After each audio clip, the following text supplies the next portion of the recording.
all the Filipino riders or pro riders, si Joshua Pascual lang po ang nakatapos ng isa sa pinakamahirap na tour dito sa buong buong Asia, no? Itong Tour de Qinghai Lake in China. At ito, lumalapit po mga kaibigan, Jeremy Lizardo and Steve Hora. Jeremy Lizardo from Iloilo Province, and itong si Steve Hora representing Cavite Province.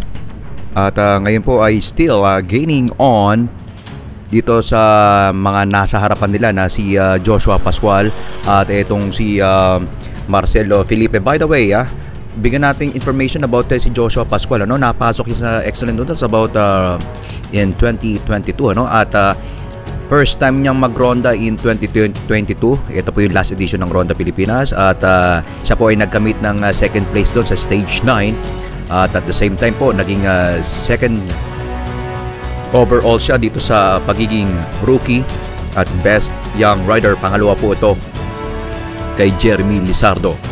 At as far as general classification, siya po ay pang-8 sa last edition ng Ronda Pilipinas. At lingid sa kalaman ng iba, baka nakalimutan na, siya rin po ang Suyo King of the Mountain champion. Ito pong si Joshua Pascual.